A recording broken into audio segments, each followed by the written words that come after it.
I think one thing we have to do is rewrite a more responsible history of what has happened in this land for a long time.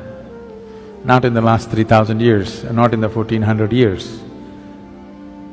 What people in this land have done for a long time has to be brought back. In other countries, people are studying this. If you go to…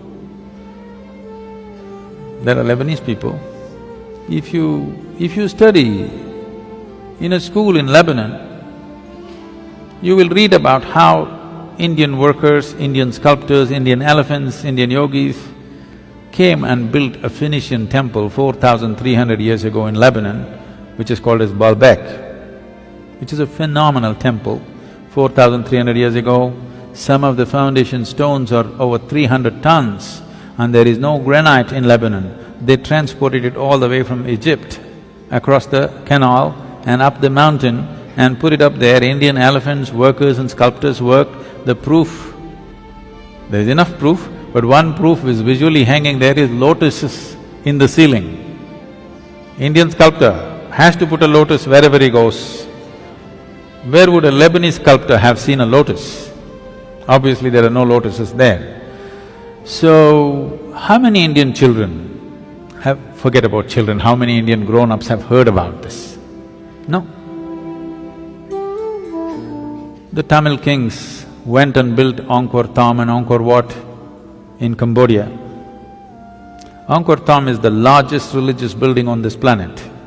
The intricacy and the engineering, the sheer design and engineering of how these temples are built, if you go and see, you will feel proud of being a human being, because if human beings can think something like this 1,000 years ago and manifest it, it is too much. This was done by the Tamil kings, most of the work done by probably the Tamil labor. From first standard to 12th standard, does any Tamil child even read a line about this in their history book? No.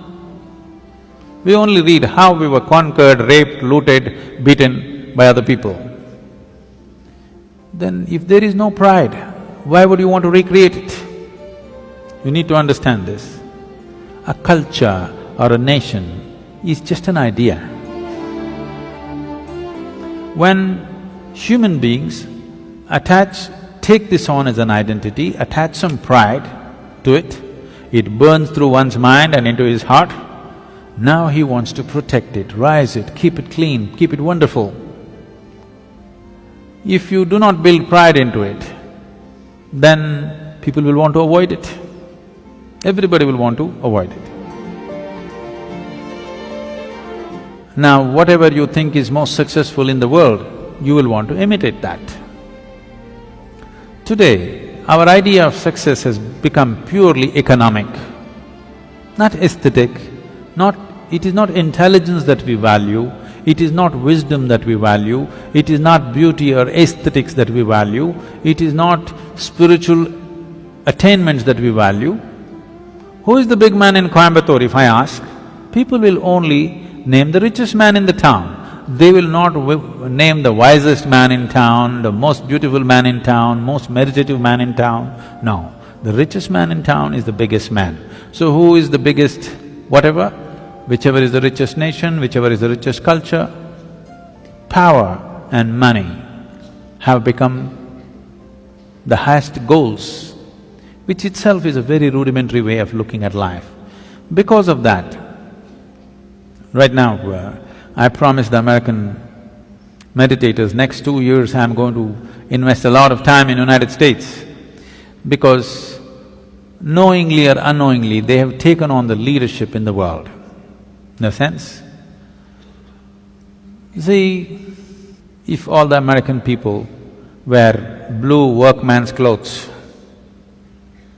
half the world is wearing Americans' workman's clothes. You just go to any city, Mumbai or Chennai or Bangalore especially, you look down below the knees, more than 60% is wearing blue denims. When we have the most intricate weaves, there are over 120 weaves in the country which are unique and many of them are dying.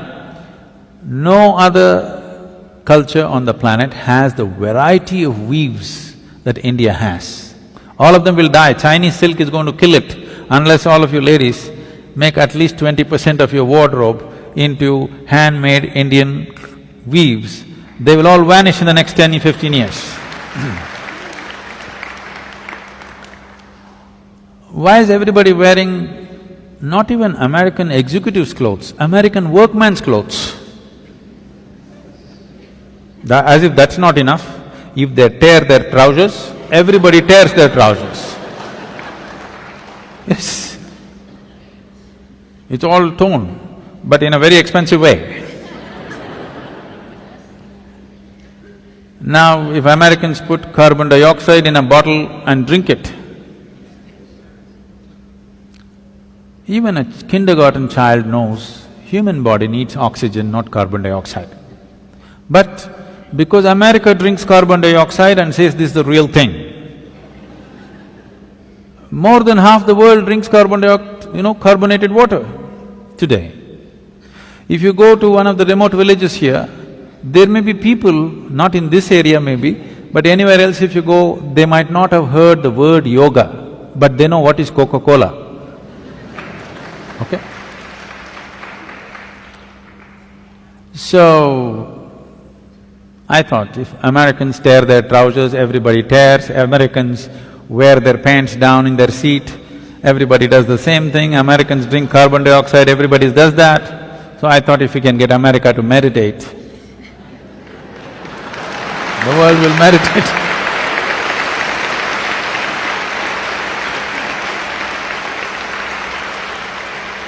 So, we're doing a little bit of a big push in the next 2 years in United States. We want America to meditate.